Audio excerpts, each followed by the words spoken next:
Richard Blake stood at the window of his penthouse office, watching Earth rotate slowly below. The blue planet looked peaceful from here, 300 miles above its surface. He owned this view. He owned the building. He owned half the mining operations in the asteroid belt. At 42 years old, Richard Blake had everything a man could want. His company, Stellar Industries, controlled the flow of rare metals from space to Earth. Every smartphone, every computer, every piece of advanced technology depended on materials his ships brought back from the asteroids. He was not just rich. He was powerful. Presidents called him for advice. Other billionaires envied him. The media called him the king of space. Richard turned from the window as his assistant entered. The young man looked nervous. He always looked nervous around Richard. Everyone did. Richard liked it that way. Fear meant respect. "Sir, the board meeting starts in 10 minutes, the assistant said. Richard nodded. He did not bother learning the names of his assistants anymore. They changed too often. People who worked for him either quit from stress or got fired for small mistakes. He had no patience for weakness. He walked through his office, past expensive paintings and rare artifacts from Earth's museums. His footsteps echoed on marble floors. Everything around him screamed wealth and power. He had built this empire from nothing, starting with one small mining ship 20 years ago. Now he controlled hundreds of vessels and employed 50,000 people. The elevator took him down to his penthouse apartment. Maria Rodriguez was cleaning the living room when he entered. She was his maid, a quiet woman in her 40s who had worked for him for 3 years. She was one of the few employees he kept long-term, mostly because she stayed invisible. She cleaned, cooked, and never spoke unless spoken to. "Good evening, Mr. Blake," Maria said softly, stepping aside as he passed. Richard barely glanced at her. He went to his bedroom, changed into a fresh suit, and prepared for another evening of networking and power plays. Tomorrow he had a meeting with coalition officials about expanding his mining rights. Everything was going according to plan, but the next morning everything changed. Richard woke to find his accounts frozen. His personal AI assistant, which managed his schedule and communications, had been shut down by government order. Federal agents were in his office seizing computers and files. His lawyer called with devastating news. "They are charging you with illegal AI usage," the lawyer said. His voice was tight with concern. "Someone provided evidence that Stellar Industries used banned quantum AI systems in your mining operations. The penalty is complete asset seizure and criminal prosecution." Richard felt his world tilt. "That's impossible. We follow every regulation. Someone is lying." "The evidence looks very real," his lawyer replied. "Video files, computer logs, testimony from 3 of your former engineers." "Richard, this is bad. Very bad." Over the next week, Richard watched his empire crumble. The evidence was fake, he knew that. But it was perfect. Someone had spent years building this trap. His competitors testified against him. Officials he had considered friends refused his calls. The media, which once praised him, now called him a criminal and a cheat. His board of directors voted him out. Stellar Industries was seized by the government and sold to pay damages. His bank accounts, his properties, his ships, everything was taken. His lawyers abandoned him when his money ran out. Within 3 weeks, Richard Blake went from billionaire to homeless. He moved to the lower levels of the orbital station, the cheap sections where workers and poor families lived in cramped apartments. He had never been to these areas before. The halls were narrow and dirty. The air smelled stale. People pushed past each other in crowded corridors. This was where normal people lived, people like Maria Rodriguez. Richard found a tiny room in a boarding house. It cost almost nothing, but it was all he could afford. He had $300 left from selling his watch to a pawn shop. His clothes were the expensive suits he once wore to meetings, now looking out of place in these grimy hallways. He needed work. Any work. He went to the docking stations and asked for jobs. Most managers laughed when they recognized him. The famous Richard Blake begging for work like a common laborer. Some enjoyed his humiliation. Others just turned him away. Finally, a cargo supervisor gave him a chance. "I will pay you $15 an hour to unload shipments. It is hard work. If you cannot handle it, do not bother showing up." Richard took the job. He had no choice. The work was brutal. He lifted heavy boxes for 12 hours a day. His back ached. His hands developed blisters, then calluses. He earned barely enough to pay rent and buy cheap food from the station's lower deck cafeterias. At night, he collapsed in his tiny room, too exhausted to think. Weeks passed, then months. Richard stopped counting. His expensive suits became dirty and torn. He stopped shaving regularly. He lost weight. People on the street did not recognize him anymore. The mighty Richard Blake had become just another poor worker struggling to survive. He grew bitter. Everyone had abandoned him. His friends, his colleagues, his employees. He realized now that he had never had real friends. He had business associates who stayed close because of his money and power. When those disappeared, so did they. Sometimes he saw Maria Rodriguez in the corridors. She still worked as a maid, cleaning apartments for wealthy residents on the upper levels. She always nodded politely when they passed. She never mentioned his fall. She never showed pity or satisfaction. She just treated him like any other person. One day, after 8 months of hard labor, Richard's body gave out. He was unloading a shipment of water containers when everything went black. He collapsed on the cargo bay floor. Other workers gathered around him, but no one knew what to do. He was unconscious, barely breathing. When Richard opened his eyes again, he was lying on a couch in a small apartment. The room was clean but cramped. A tiny kitchen occupied one corner. Through an open door, he could see a bedroom barely big enough for a bed. This was not his boarding house room. Maria Rodriguez stood near the kitchen preparing food. She looked at him with concern but not surprise, as if she had expected this to happen eventually. "You collapsed at the docking station," Maria said quietly. "The supervisor called medical services, but they wanted money you do not have. So I brought you here. You need rest and proper food." Richard tried to sit up, but weakness pushed him back down. "Why would you help me?" Maria brought him a bowl of soup. "Because you need help, Mr. Blake, and because it is the right thing to do." That night, Richard Blake slept in the home of his former maid, saved by the kindness of someone he had barely noticed when he had everything. Richard woke the next morning to unfamiliar sounds. Someone was moving around in the kitchen. Voices spoke in low tones. Sunlight came through a small window, the artificial sun created by the station's lighting system. He was still on the couch in Maria's apartment. He sat up slowly. His body ached everywhere. Years of easy living had not prepared him for months of manual labor. His muscles protested every movement. He looked down at his hands. They were rough and scarred now, nothing like the smooth hands of a businessman. Maria entered from the bedroom area. Behind her came a young woman Richard had never seen before. She was in her late teens or early 20s, with dark hair pulled back in a ponytail.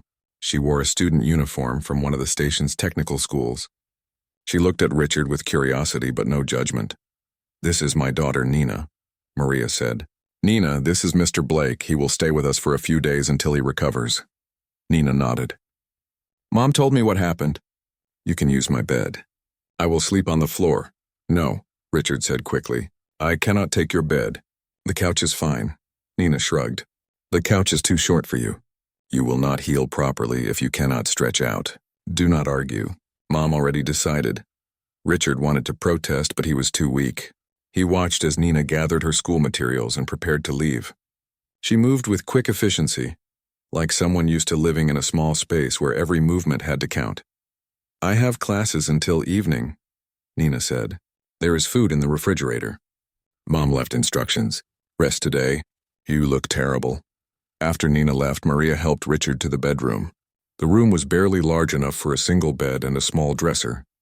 Pictures covered one wall, photos of Nina at various ages. School awards hung beside them. This girl was smart. Richard could see that from the achievement certificates. "I will be at work until 6, Maria said. "If you need anything, my contact information is on the kitchen counter. Please eat something. You are too thin." Richard slept most of the day. When he woke in the afternoon, he explored the small apartment. It was clean and organized despite its size. Everything had a purpose. Nothing was wasted. This was how normal people lived, he realized. Not like him, with his massive penthouse full of expensive things he barely used. He found food in the refrigerator. Simple meals prepared in advance. Rice, beans, chicken, vegetables. He heated some and ate slowly. It was the first real meal he had eaten in months. At the boarding house, he had survived on cheap protein bars and instant noodles. That evening, Nina returned first. She dropped her bag on the couch and went straight to the kitchen. She moved like someone with a routine, starting dinner preparation without hesitation. "You are awake?" she said, glancing at Richard. "Good, Mom worries too much. I told her you would be fine." Richard stood awkwardly in the doorway. "I should not be here. You and your mother barely know me. I do not want to burden you." Nina looked at him directly. "You worked Mom hard when you were rich. 12-hour days, 6 days a week. But you always paid on time. You never harassed her. You never made her feel small. That is more than many wealthy people do. Mom says you were not kind, but you were not cruel either. So when you needed help, she helped. That is who she is." The words stung because they were true. Richard had never thought much about Maria when she worked for him. She was just staff. He paid her and expected good work. He never asked about her life or her family. He never thought about how hard she worked or what she did with her wages. Maria arrived an hour later. The three of them ate dinner together at a small table that folded out from the wall. Richard could not remember the last time he had eaten a home-cooked meal with other people. Even when he was rich, he ate alone or at business dinners where every word was calculated.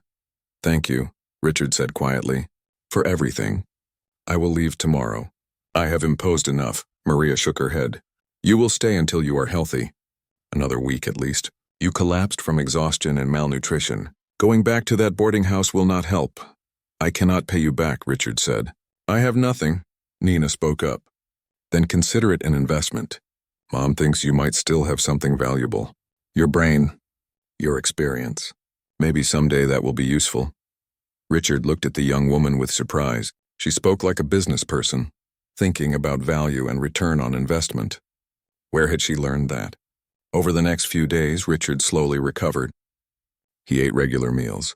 He slept in a real bed. His strength returned. But more than physical recovery, something else changed. For the first time in months, he talked to people as equals, not as employees or competitors. Nina fascinated him. She was 19 years old, studying quantum engineering at the New Chicago Technical Institute. She worked part-time at a research lab to help pay tuition. Every evening she came home with textbooks and spent hours studying at the small table. One night, Richard could not help asking, "Why quantum engineering? That is one of the hardest fields." Nina looked up from her homework. "Because it is the future. Current space travel uses too much energy. Jump drives are inefficient. If we want to really explore the galaxy, we need better propulsion systems. Quantum field theory might provide answers." Richard leaned forward. This was the first time in months something interested him beyond basic survival. "What kind of propulsion?" Nina's eyes lit up. She started explaining her ideas using simple terms because she could see Richard was not an engineer.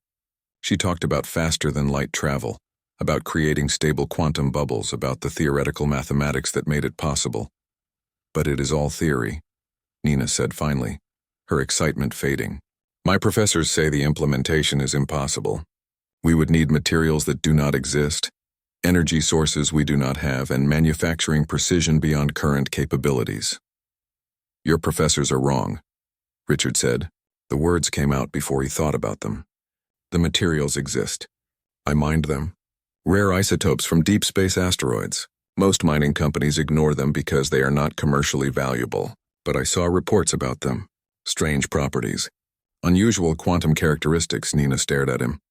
"Are you serious?" "Which isotopes?" Richard closed his eyes, reaching back into his memory. Years of reading mining reports, analyzing asteroid compositions, studying market trends. The information was still there. He began listing elements and their locations. Nina grabbed a tablet and started recording everything. They talked for 3 hours. Maria watched from the kitchen, a small smile on her face. Her daughter had passion and intelligence. Her former employer had knowledge and experience. Separately, they were just a struggling student and a broken businessman. Together, they might be something more. That night, Richard lay in Nina's bed staring at the ceiling. For the first time since his fall, he felt something other than despair. He felt curiosity. He felt possibility. He felt like maybe, just maybe, there was a reason he had lost everything. Maybe he needed to lose it all to find something real. In the next room, Nina was still awake, reading through Richard's information, her mind racing with new possibilities. The materials he described could change everything. If she could get access to them, if she could test her theories, She might actually build something revolutionary. Maria turned off the lights and settled onto the couch where she now slept, giving her bed to Richard and her floor space to Nina.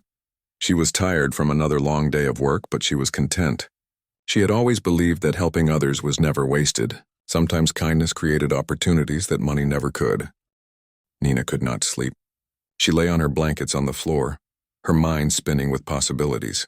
The information Richard had given her changed everything. For 2 years she had been developing theories about faster-than-light propulsion, working on equations that her professors said were interesting but useless. They claimed the materials needed for her quantum field generator did not exist in nature. But Richard Blake had just told her they did exist. He had seen them. His company had mined them. They were sitting in storage facilities somewhere, ignored because nobody knew what to do with them. She got up quietly and went to the kitchen table. Her tablet glowed softly in the darkness. She pulled up her research files and started cross-referencing Richard's information with her calculations. The rare isotopes he described had exactly the quantum properties her theory required. The coincidence was too perfect. By morning, Nina had a rough plan. She needed 3 things: the rare materials, a workspace to build a prototype, and equipment to test her theories. All 3 seemed impossible. The materials were locked away in corporate storage. Workspace cost money she did not have. Equipment was expensive and controlled by universities that thought her ideas were worthless. Richard emerged from the bedroom looking better than he had in days. Rest and food had begun to restore him. He saw Nina at the table, surrounded by papers and tablet screens. "Did you sleep at all?" he asked. "Sleep is less important than this," Nina said, gesturing at her work. "Look, I ran the calculations again using the isotopes you mentioned. The quantum resonance patterns are perfect. We could build a field generator small enough to fit in a shipping container. The power requirements would be a fraction of what current jump drives need." Richard sat down across from her. He had spent 20 years in the mining business. He knew when someone was on to something valuable. Nina's excitement was not just youthful enthusiasm. She had real genius in her eyes. "Walk me through it," he said. "Pretend I know nothing about quantum physics." Nina took a breath and began explaining. She spoke in simple terms, using analogies and examples. Space was like a fabric, she said. Current jump drives punched holes in that fabric, which required enormous energy and could only work at specific jump points. Her system would instead create a bubble that slid along the fabric, like a stone skipping on water. The rare isotopes would stabilize the bubble, making it sustainable and controllable. Richard listened carefully. He had made his fortune by recognizing opportunities others missed. This was bigger than anything he had seen before. If Nina was right, this technology would not just improve space travel. It would revolutionize it. Colonies could be established on distant worlds. Trade routes would expand across light years. Humanity would finally escape the limits of the solar system. "Why did your professors reject this?" Richard asked. Nina's expression darkened. "Because I am 19 years old. Because I am a woman. Because I come from the lower levels and do not have family connections. They look at me and see a maid's daughter, not a scientist. They smiled politely at my presentation and told me to focus on more practical projects." Richard understood that kind of dismissal. He had experienced it himself when he was young and trying to start his mining business. Back then, he let anger drive him. He became ruthless and cold to prove everyone wrong.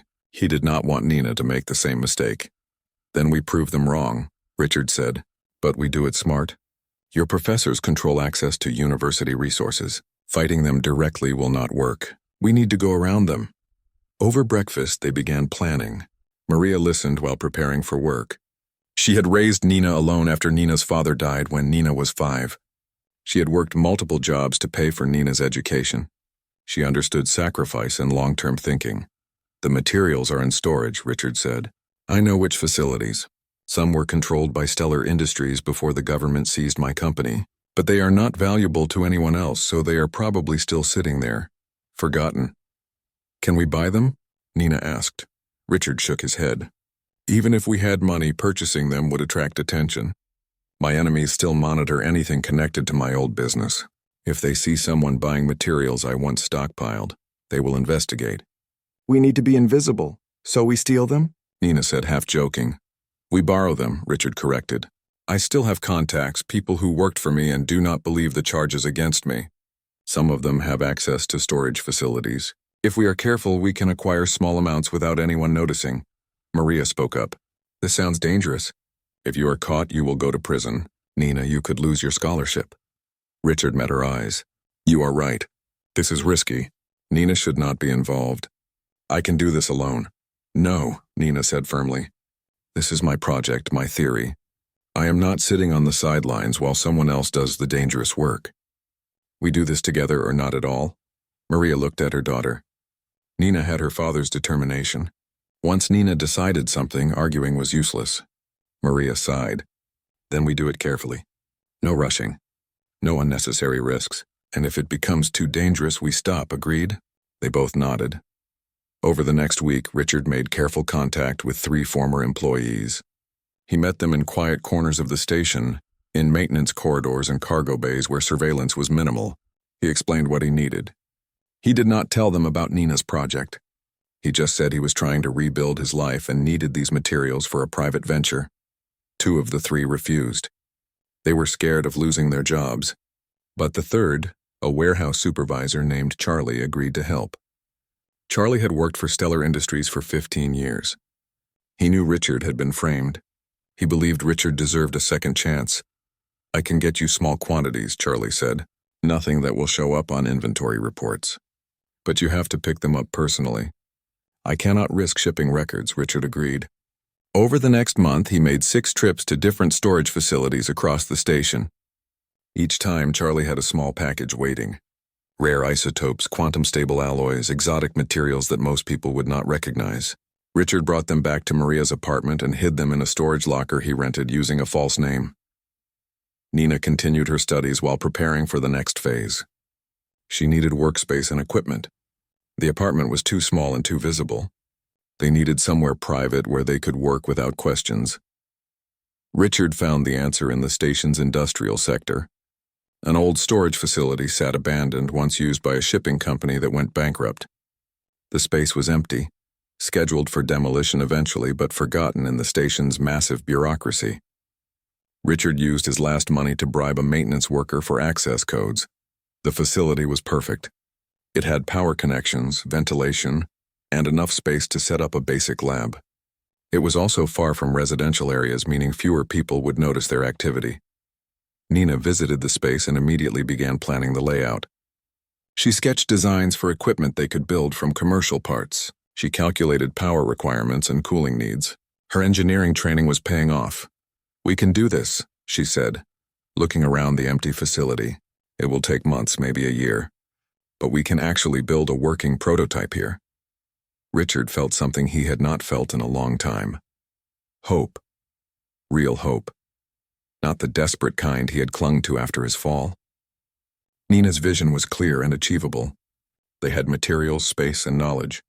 What they built here could change humanity's future. Maria brought them food that evening. She stood in the doorway of the facility, looking at her daughter and Richard planning their impossible project. She thought about the strange path that had led them here. A billionaire destroyed by corruption, a genius student ignored by her professors, a maid who chose kindness over indifference. If you are going to do this, Maria said, you will need help. I know people, workers like me who have skills. Welders, electricians, fabricators, people who would be willing to work for cheap if they believed in the project. Nina hugged her mother. Thank you, Mom, for everything. Richard watched them. He had spent 20 years building an empire alone, trusting no one, using people as tools. Now he depended on the kindness of a woman he once barely noticed and the genius of her daughter. Life had strange ways of teaching lessons. The journey to Titan took 3 weeks aboard a commercial transport ship. Richard had arranged their travel using false identities provided by a contact who owed him favors from the old days. They traveled as equipment technicians, their precious cargo disguised as standard industrial machinery. Nina spent most of the journey reviewing her presentation. She would be speaking before Titan's Colonial Assembly, the governing body of Saturn's largest moon. These were practical people who valued results over promises. She needed to be clear, confident, and convincing. Richard coached her during the trip. Remember, you are not asking for permission.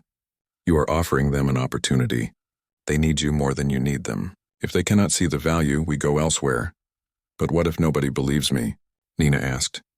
What if they think it is a scam? Then we demonstrate it, Richard said simply. The prototype works. The mathematics are sound. The test data is irrefutable. Anyone with basic physics knowledge can verify what you have achieved. The evidence will speak for itself. Maria watched the stars pass by through the ship's observation ports. She had never left the orbital station before. Space travel was expensive, beyond the reach of people like her. Now she was heading to another world because her daughter had changed the rules of physics. Life was strange. When they finally reached Titan, Richard felt a mix of nervousness and excitement.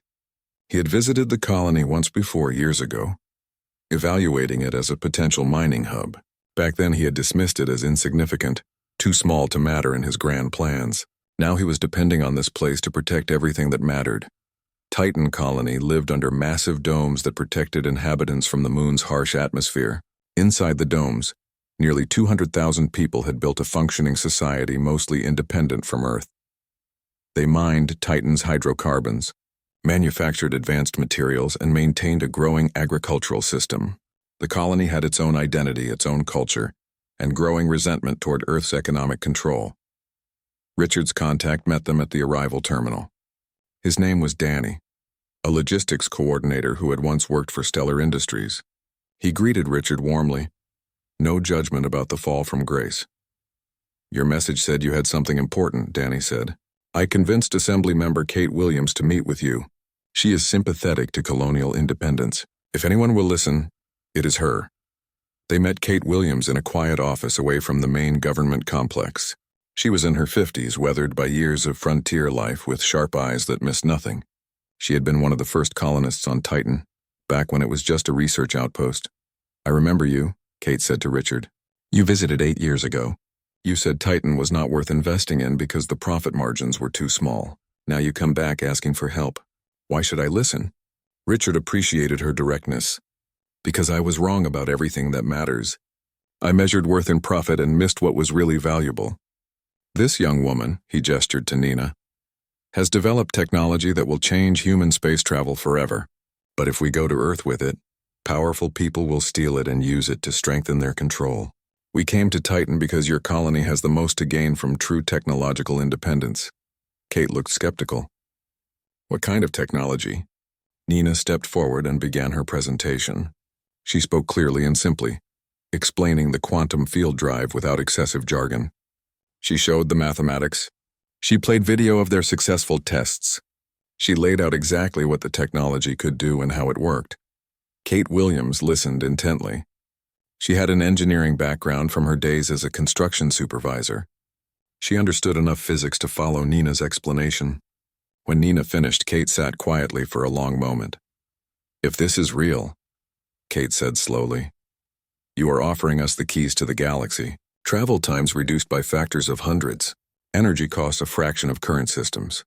Every colony could afford real exploration and expansion." "It is real," Nina said firmly. "I can demonstrate it.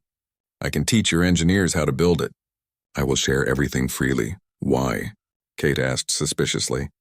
"Technology this valuable, you could sell it for billions. You could name any price to Earth's corporations or military." "Because I watched those corporations destroy a good man for their own profit," Nina said, glancing at Richard. "Because my mother worked 12-hour days her entire life and stayed poor while billionaires bought their third yacht. Because I am tired of seeing power concentrated in the hands of people who care more about profit than people. This technology should belong to everyone, especially those who need it most." Kate Williams smiled for the first time. "You sound like a revolutionary." "Maybe I am," Nina replied. Kate stood and walked to the window looking out over Titan's main dome. "If I bring this to the Assembly, there will be consequences. Earth will see it as a hostile act. They might send ships to seize the technology. They could impose sanctions on Titan. We could be risking everything. Or you could be securing your independence," Richard countered. "Earth maintains control through its monopoly on advanced technology and cheap resources from space. Break that monopoly and the balance of power shifts. Other colonies will follow your lead. In a few years, Earth will have to negotiate with you as equals, not dictate terms." "That is a big gamble," Kate said. "I have been gambling my whole life," Richard said. "I know the difference between a bad bet and a good one. This is the best bet humanity has ever had."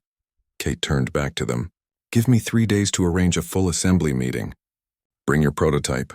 Be prepared to answer hard questions.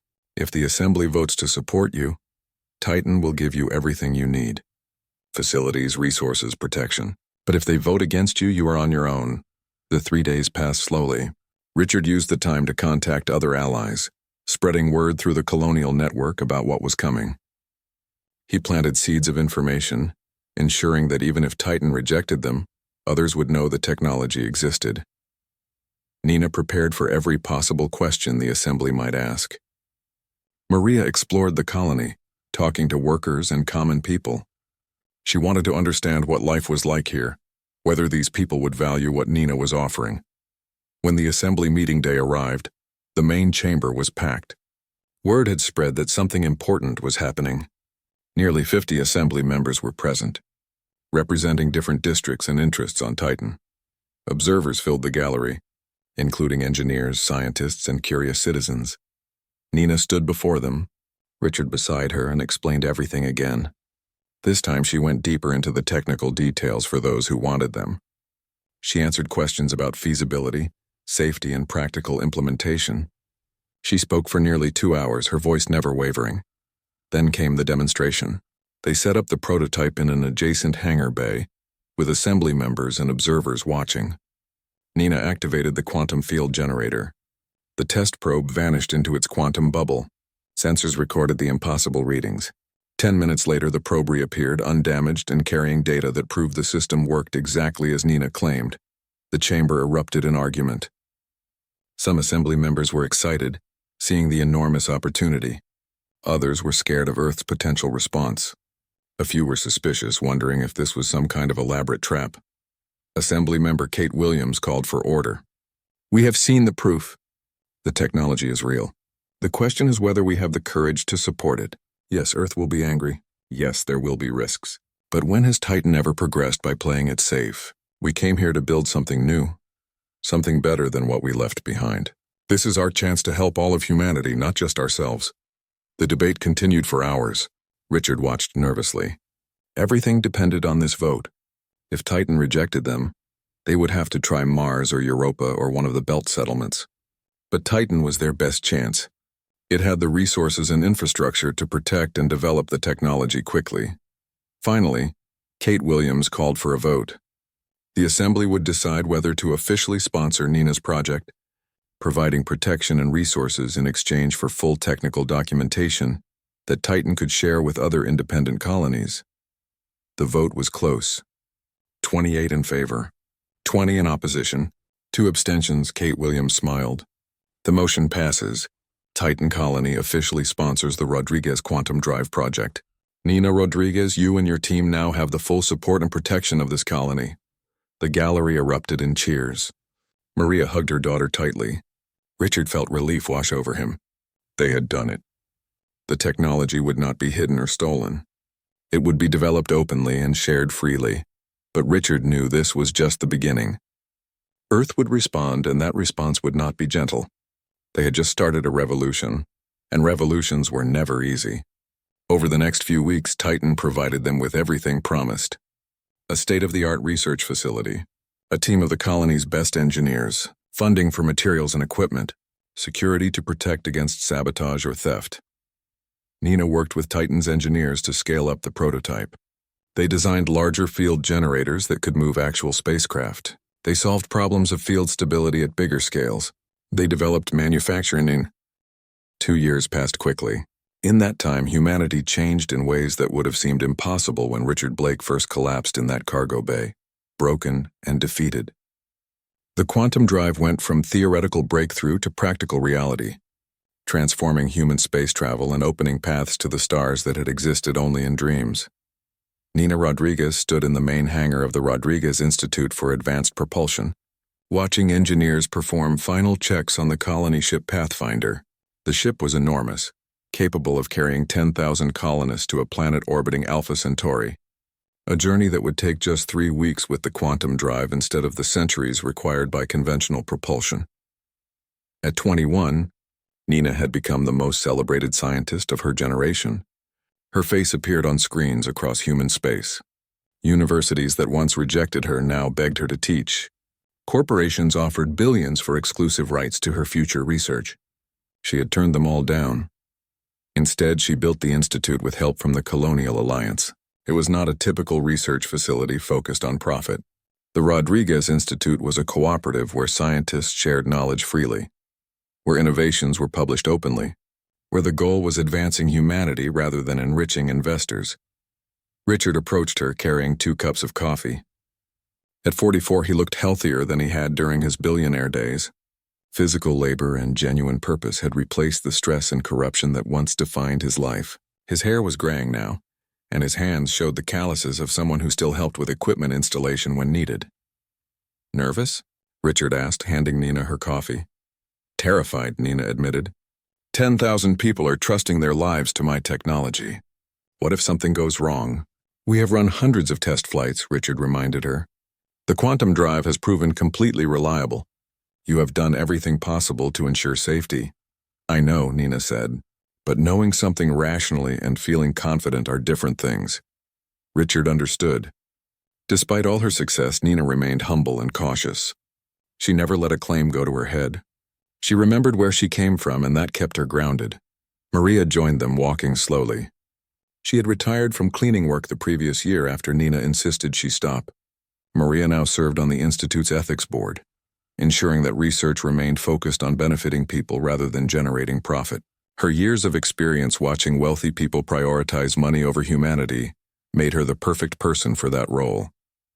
The Pathfinder looks beautiful, Maria said, gazing at the massive ship. I still cannot believe my daughter made this possible. Our daughter, Nina corrected with a smile. You made this possible too. You supported me when I had nothing but crazy ideas. You worked double shifts to help fund the prototype.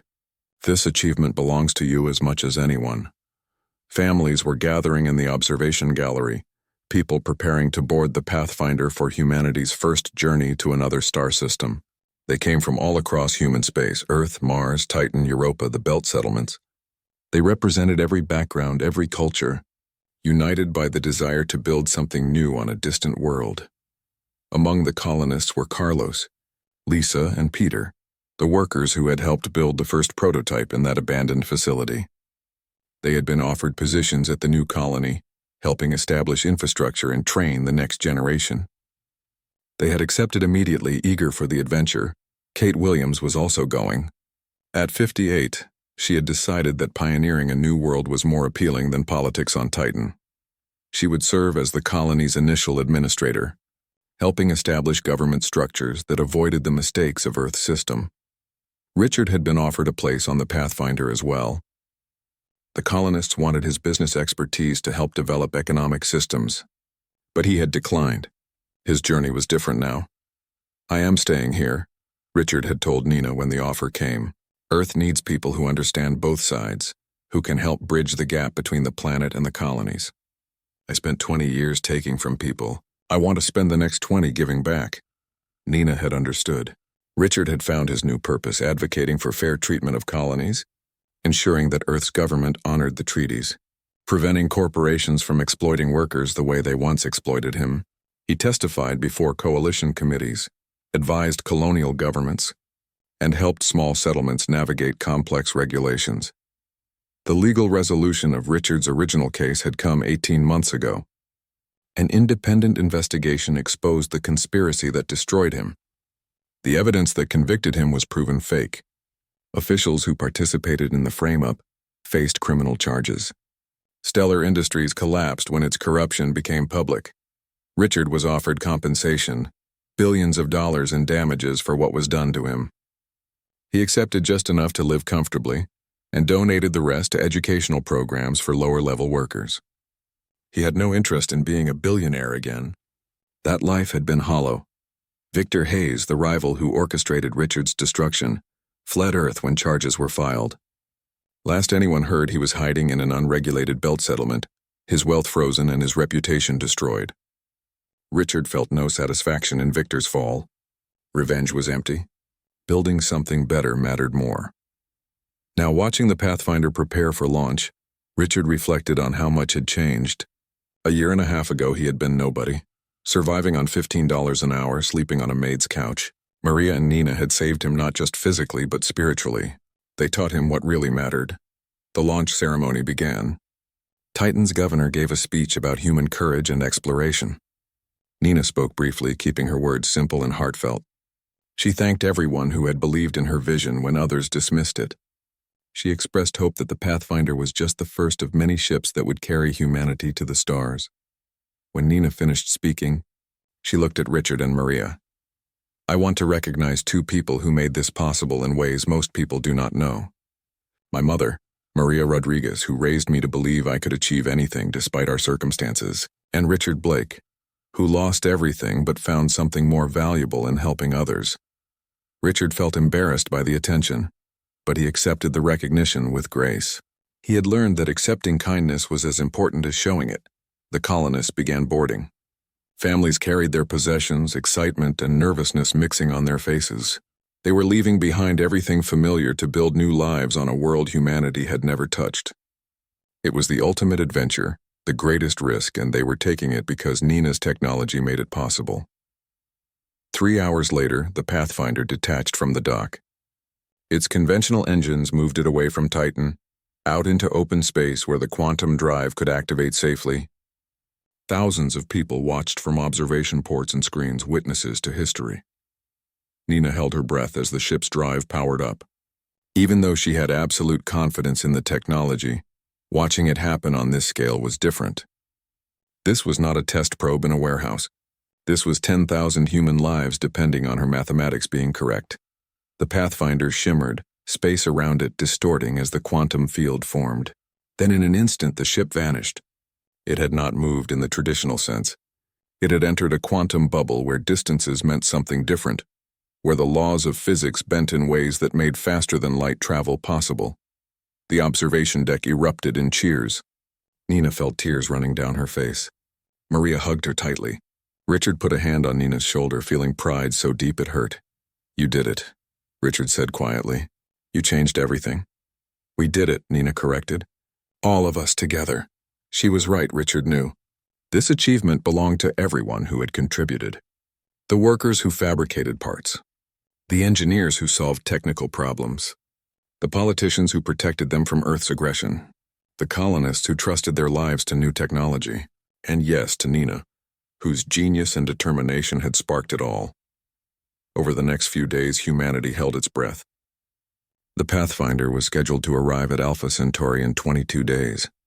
Communications would be limited during quantum flight, but the ship was equipped to send updates when it dropped back into normal space. Richard spent those weeks working on new projects.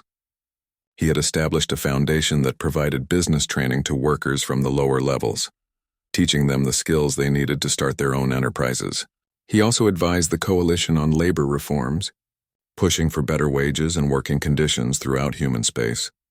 Maria continued her work on the Institute's ethics board, reviewing proposed research projects to ensure they aligned with humanitarian values. She had become a respected voice in scientific policy, proof that wisdom came from experience, not from expensive education. Nina was already planning the next generation of ships.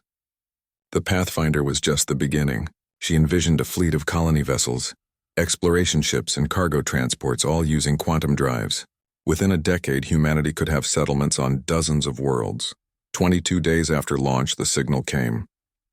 The Pathfinder had arrived at Alpha Centauri. All systems were functioning. Earth's response came 3 weeks after Nina's demonstration on Titan. A coalition naval task force arrived in Saturn space, 4 military vessels carrying enough firepower to level the colony's domes. The fleet commander sent a simple message. Surrender Nina Rodriguez and all quantum drive technology, or face military action. Richard watched the ships position themselves around Titan through observation screens. He had expected this, but seeing actual warships made the threat real. Earth was not going to let the colonies gain independence without a fight. They are bluffing, Kate Williams said, though her voice carried doubt. They would not actually attack civilians over technology. They would, Richard said quietly. I know these people. I was one of them. They see the colonies as property, not as equals. If Titan succeeds in breaking free, others will follow. Earth's entire economic system depends on controlling space resources. They will use any force necessary to maintain that control. Nina looked scared but determined. I will not let people die because of me. Maybe I should surrender. No, Maria said firmly. You did nothing wrong. You created something wonderful. If they destroy that because of greed and fear, the fault is theirs, not yours. Richard thought quickly. Military confrontation would be a disaster. Titan's defenses were minimal compared to Earth's naval power. But Earth had a weakness: public opinion. The coalition government relied on support from Earth's citizens, most of whom knew nothing about the real situation in space. We need to make this public, Richard said. Really public. Not just colony news networks, but Earth media. We need to show Earth citizens what their government is threatening to do. Kate Williams frowned. Earth's major media corporations are controlled by the same interests that control the coalition government. They will not broadcast anything that makes Earth look bad. Then we bypass them, Richard replied. Direct transmission to Earth's public networks. Every screen, every device. We show them the truth and let them decide. It was risky. Hacking into Earth's communication systems was technically illegal and would be seen as an aggressive act. But Richard had contacts from his old life who specialized in information systems. Within hours, he arranged for a transmission that would be nearly impossible to block. Nina prepared her statement carefully. She would speak directly to Earth's citizens, explaining her technology and the situation. Richard coached her on tone and delivery. She needed to be sympathetic but strong, honest but strategic. The transmission went live during Earth's prime evening hours. Nina appeared on screens across the planet in homes and public spaces, interrupting regular programming. Behind her, video showed the coalition warships surrounding Titan. My name is Nina Rodriguez, she began. I am 19 years old. I grew up on an orbital station, the daughter of a maid who worked for wealthy families.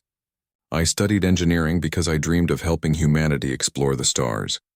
3 months ago, I developed a new propulsion system that makes faster-than-light travel practical and affordable. I shared this technology freely with the colonies because I believe it should benefit everyone, not just the rich and powerful. She paused, letting her words sink in. Now Earth's government has sent warships to Titan. They demand I surrender myself and my technology. They claim I stole something that belonged to Earth. But I created this technology using my own knowledge and materials that corporations considered worthless. I shared it freely. I asked for no profit, no control. I only wanted to help humanity. The video cut to footage of the coalition warships, their weapon systems clearly visible, pointed at Titan's civilian domes. These ships carry enough firepower to kill 200,000 people. Your government, the coalition that claims to represent all of humanity, is threatening to murder colonists because we dared to develop technology without their permission. They are afraid of what will happen when colonies can travel freely, when we no longer depend on Earth's corporations for everything. Nina's voice grew stronger. I am not asking Earth's citizens to support the colonies against Earth. I am asking you to support humanity against those who want to control it. This technology belongs to everyone. The mathematics are published. The designs are available freely. Your engineers can verify that everything I claim is true. Do not let your government suppress this out of fear and greed. The transmission ended. Earth's government immediately tried to spin the story, claiming Nina was a terrorist, that the technology was dangerous, that the colonies were preparing to attack Earth. But it was too late. The truth was out, and it spread faster than any government could contain.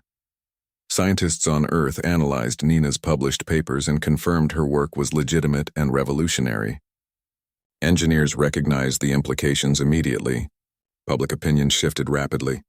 People began asking why their government was threatening innocent colonists over technology that could benefit everyone.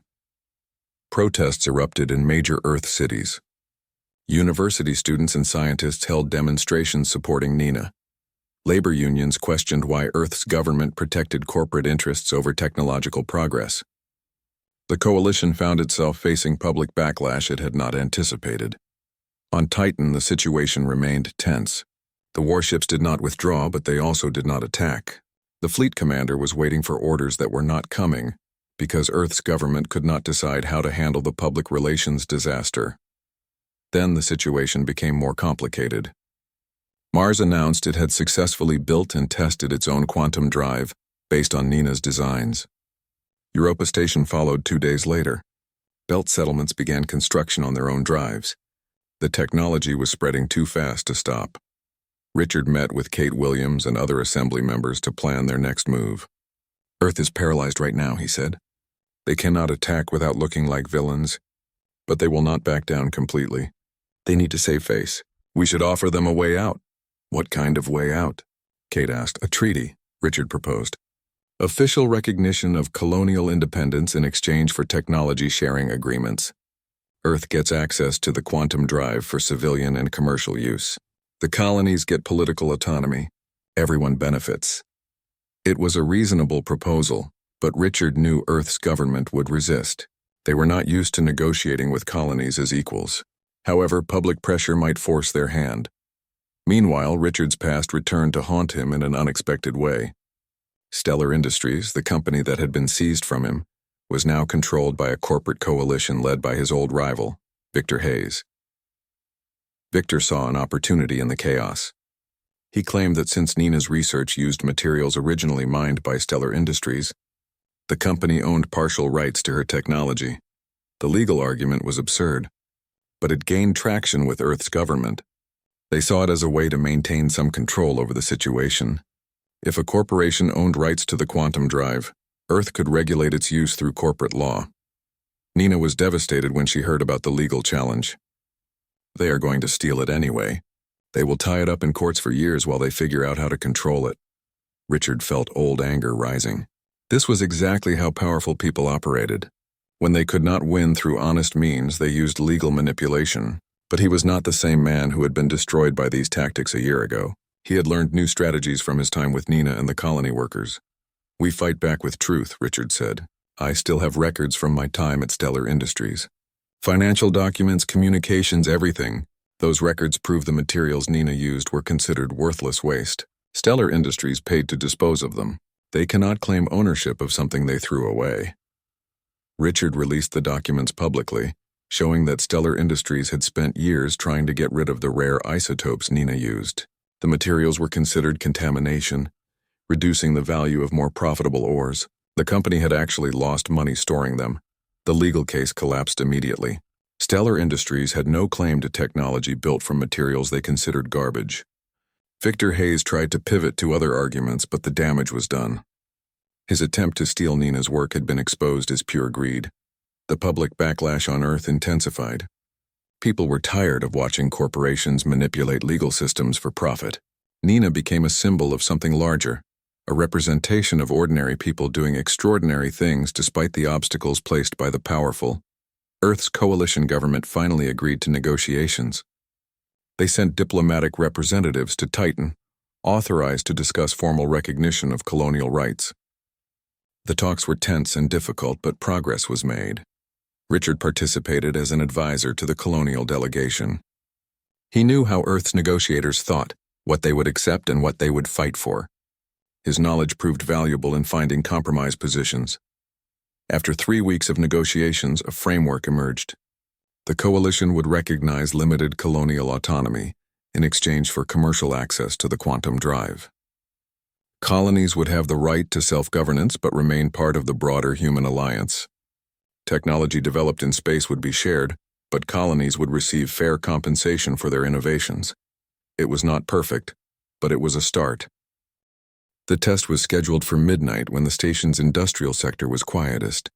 Nina had spent the entire day running final checks. Her hands shook slightly as she connected the last monitoring cable. 8 months of work, all the hopes and dreams and sacrifices came down to this moment. Richard watched her work. He had seen many product launches in his career, many moments when success or failure hung in the balance. But this felt different. This was not about profit or market share. This was about proving that a young woman from the lower levels could accomplish something the entire scientific establishment said was impossible. Maria arrived with coffee and sandwiches. She had worked a double shift but refused to miss this moment. Carlos, Lisa, and Peter were already there, having taken personal time off from their jobs. They sat on equipment crates, tired but excited. The test parameters are simple, Nina explained to everyone. We will create a small quantum field bubble around this probe. She held up a metal sphere the size of a basketball, covered in sensors. If the field is stable, the probe will experience localized, faster-than-light conditions. Time inside the bubble will move differently than time outside. The sensors will record everything. What if it does not work? Peter asked. Then we learn from the failure and try again, Nina said, but her voice carried doubt. They had no money for a second attempt. This was their only chance. Richard stepped forward. Let me start the sequence. If something goes wrong, if there is any legal trouble afterward, it should fall on me, not Nina. I have already lost everything. You still have your future? Nina shook her head. No, this is my design, my responsibility. I pressed the button. They argued for a moment until Maria intervened. You press it together. You built this together. You test it together. So they stood side by side at the control console, Nina and Richard, their hands on the activation switch. Around them, monitoring equipment hummed. The prototype sat in the center of the room, connected to power systems and surrounded by measurement devices. The test probe waited in position. Ready? Nina asked. Ready, Richard confirmed.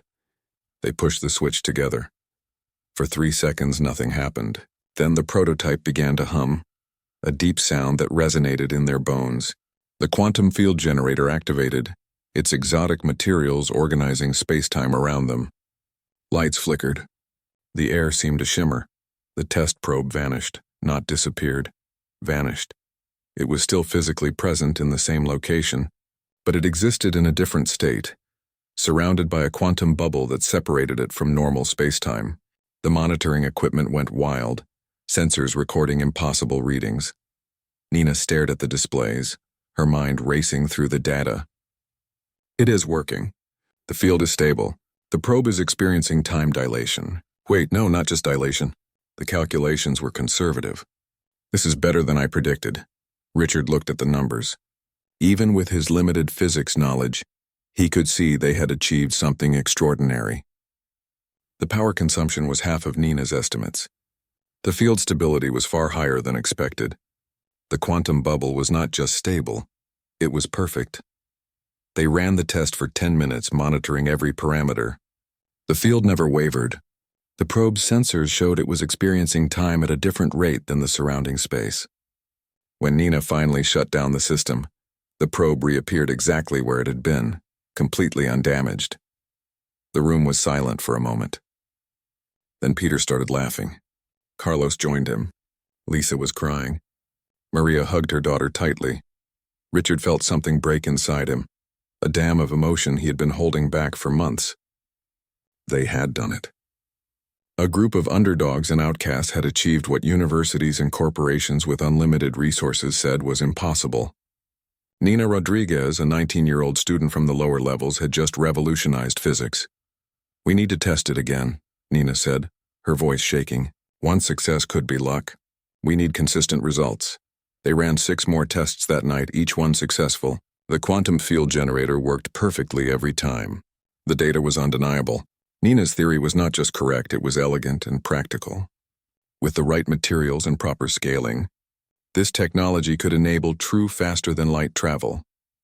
As the sun simulation brightened over the station, bringing artificial dawn, they sat exhausted among their equipment. Richard's mind was already working through implications. This discovery would change everything about human space exploration. Colony ships could reach distant star systems in weeks instead of centuries. Trade between worlds would become practical. Humanity's expansion into the galaxy would accelerate exponentially, but that also meant danger. We need to talk about what happens next, Richard said seriously. This technology is too valuable, too powerful. When word gets out, everyone will want it. Governments, corporations, criminal organizations. Nina, you will become the most sought-after person in human space. Nina looked scared for the first time that night. What do we do? Richard thought about his own experience. When he had valuable mining rights, powerful people had tried to take them. When legal methods failed, they used illegal ones. They framed him, destroyed him, stole everything. He would not let that happen to Nina. We cannot keep this secret, Maria said. Knowledge this important belongs to everyone, not hidden in an abandoned warehouse. I agree, Richard said. But we have to be smart about how we reveal it. If we go to Earth's government or any major corporation, they will classify it, tie it up in bureaucracy, maybe make it disappear. We need to bypass the normal power structures entirely. How? Nina asked. Richard smiled. We go to the people who have the most to gain and the least loyalty to Earth's power structure. The outer colonies, Mars, Titan, Europa, the Belt settlements, they have been economically oppressed by Earth for decades. They are desperate for technology that gives them independence. You want to start a political crisis, Peter said, understanding the implications. I want to give humanity's future to humanity, Richard corrected, not to the wealthy elite who already control too much. The outer colonies will protect Nina because her technology is their path to freedom, and they will spread the technology fast enough that no single power can monopolize it. It was a bold plan. Some would call it treason. Richard would essentially be helping the colonies break free from Earth's economic control. But he had spent a year learning what really mattered. Power and profit were not it. Creating something meaningful was. Over the next week, they refined the prototype and gathered documentation. Nina wrote detailed technical specifications explaining every aspect of her design. Richard helped her organize the information clearly, making it accessible to other engineers. They created video demonstrations of the successful tests. Richard also activated old contacts, people he trusted who had connections to the outer colonies. He sent encrypted messages, hinting that something revolutionary was coming. He scheduled a meeting on Titan, the largest independent settlement in the solar system. Titan has its own government, mostly free from Earth control, Richard explained. If we can convince them to back Nina's technology, they can provide protection and resources. Other colonies will follow their lead. Maria worried about the risks. What if Titan's government just takes the technology? What if they are no better than Earth's corporations? Then we go somewhere else, Richard said. But I do not think they will. Titan's leadership came from the colonies. They remember what it is like to be exploited. They will see this as an opportunity to help all of humanity, not just themselves. Nina made one final modification to their prototype, making it more portable. They packed everything carefully, including all documentation and test data. The device that could change human history fit into 3 equipment cases, small enough to transport without attracting attention. The night before their departure to Titan, the group gathered one last time in the facility where they had worked for 8 months. Richard looked at the people who had believed in an impossible dream. Carlos, Lisa, and Peter had sacrificed time and effort for no guarantee of reward. Maria had spent her savings supporting a project that could have failed.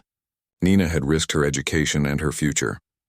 Whatever happens next, Richard said, I want you to know something. This matters. What we built here matters. Not just the technology, but what it represents. It proves that real innovation comes from passion and cooperation, not corporate labs and military research. It proves that a group of workers and students can achieve more than any billionaire with unlimited resources. Speeches later, Nina said with a smile. Right now we have a revolution to start. She was joking, but Richard knew she was also right. What they were about to do would shake the foundations of human space society. The quantum drive would break Earth's monopoly on space technology. It would empower the colonies. It would shift the balance of power away from the wealthy few and toward everyone. Richard Blake had been a billionaire once. He had commanded respect through money and influence. Now he was about to change the world again, but this time by giving power away instead of hoarding it. He found he preferred this version of success much more than the first. The work began in secret. Every evening after Nina finished classes and Richard completed his cargo bay shifts, they met at the abandoned facility. Maria joined them when she could, bringing food and supplies. Word spread quietly among her network of workers. A few trusted people offered help. Carlos was a welder who worked on the station's hull maintenance. He came 3 nights a week to help fabricate equipment frames. His hands were steady and his work was precise. He asked no questions about what they were building, only about what measurements they needed. Lisa was an electrician who installed power systems in new station sections. She helped them tap into the facility's old power grid safely, ensuring they would not cause surges that might attract attention. She worked quickly and efficiently, teaching Nina as she went. Peter was a machinist who operated fabrication equipment in the industrial district. He provided access to tools during off hours, letting them manufacture custom parts that would be impossible to buy without raising questions. These people worked for almost nothing. Maria paid them what she could from her savings. Richard contributed his wages from the cargo bay. But mostly, they worked because they believed in what Nina was trying to do. They were tired of being invisible Tired of watching the wealthy control everything, this project gave them something to believe in. Richard found himself learning new skills. He had always hired experts to do technical work. Now he was the expert being hired, except he was also the student. Nina taught him basic electronics and physics. Carlos showed him how to properly weld joints. Lisa explained electrical systems. Richard discovered he enjoyed working with his hands, creating something real instead of just managing numbers and deals. "You are better at this than I expected," Nina said one night as Richard successfully assembled a complex circuit board. "Most business people cannot handle technical work. I started as an engineer," Richard admitted. 20 years ago, before the business consumed everything. I forgot what it was like to actually build things instead of just owning them." Nina looked at him thoughtfully. "What happened to you? What made you so focused on power and money?" Richard was quiet for a moment.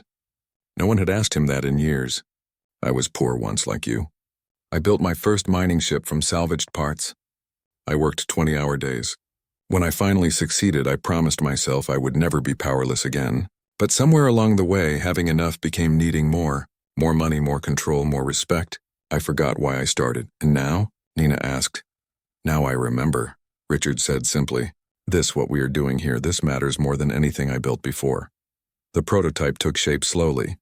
Nina's design was elegant in its simplicity. At its core was a quantum field generator no larger than a car engine. The rare isotopes Richard had acquired formed the generator's heart, arranged in precise geometric patterns. Surrounding systems controlled the field's intensity and shape. The entire assembly fit into a framework small enough to transport. They worked through problems together. When Nina's calculations showed an instability in the field harmonics, Richard suggested adjusting the isotope arrangement based on crystal structures he had seen in asteroid samples. It worked. When power fluctuations threatened to burn out their equipment, Lisa redesigned the electrical distribution system using techniques from station maintenance. Richard taught Nina about business strategy during their work sessions. "When this succeeds, people will try to steal it," he warned. "Corporations, governments, everyone will want control. You need to think ahead about how to protect your invention." Nina listened carefully. She had genius in science but little experience in the real world of money and power. Richard had spent 2 decades navigating those waters. His knowledge was valuable, maybe as valuable as her technical skills. "What would you do?" Nina asked. "Make it open source," Richard said. "That sounds crazy, I know. But if the technology is freely available, no single entity can monopolize it. You would license the manufacturing process, charging reasonable fees. Everyone benefits, and you prevent the kind of corporate warfare that destroyed me." Nina considered this. It went against everything she had been taught about intellectual property. "My professors say that protecting patents is how you get rich." "Your professors are wrong about a lot of things," Richard replied.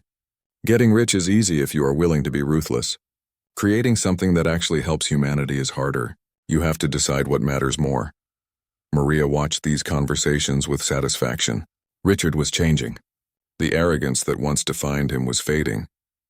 He was becoming thoughtful, considerate. He asked questions instead of giving orders. He listened instead of dominating conversations. Losing everything had stripped away the worst parts of his personality, revealing someone better underneath. 5 months into the project, they faced their first real crisis. Charlie, the warehouse supervisor who had been supplying materials, sent an urgent message. Someone was auditing inventory at the storage facilities. The missing materials might be discovered. Richard met Charlie at a maintenance bay. The man looked stressed and frightened. "They are doing a complete inventory check," Charlie said. "Everything I gave you will show up as missing. I could lose my job. Worse, they might investigate. If they connect it to you, we are all in trouble." Richard thought quickly. "How long until they reach your warehouse?" 2 weeks, maybe 3.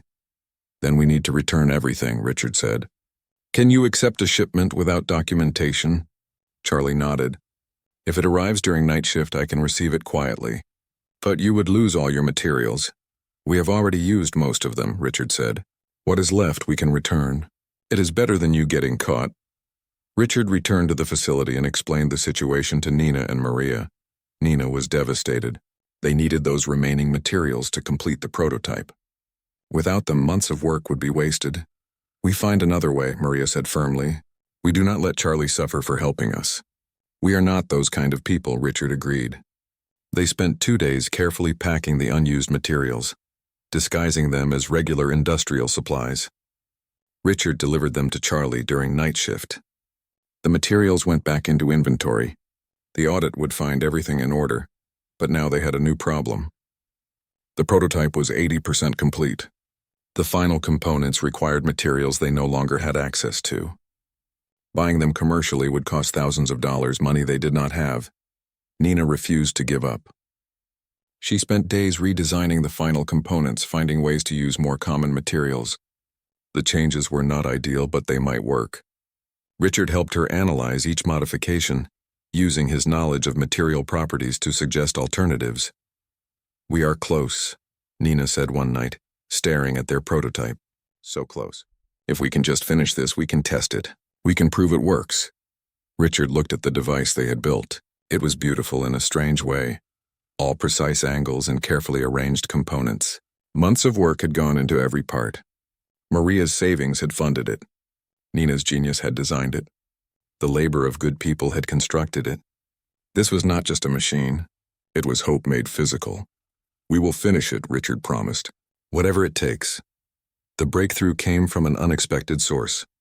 Peter, the machinist, mentioned he had access to a commercial fabricator that could create synthetic quantum-stable alloys. The process was expensive, but Peter had accumulated unused machine time as part of his job benefits. He could manufacture the materials they needed at no cost. It took Peter 3 weeks, working during his breaks and off hours. He brought the finished materials to the facility with a tired smile. "This is it. Everything on Nina's list. Now let us see if this crazy thing actually works." They installed the final components carefully. Nina checked every connection 3 times. Richard verified the power systems. Lisa tested the electrical isolation. Carlos inspected every structural joint. When everything was ready, they stepped back and looked at what they had created. "Tomorrow we test it," Nina said. "Tomorrow we find out if I am a genius or just a foolish girl with impossible dreams." Richard put a hand on her shoulder. "You are a genius. I have spent 20 years evaluating people and technology. I know genius when I see it. This will work." That night, Richard could not sleep.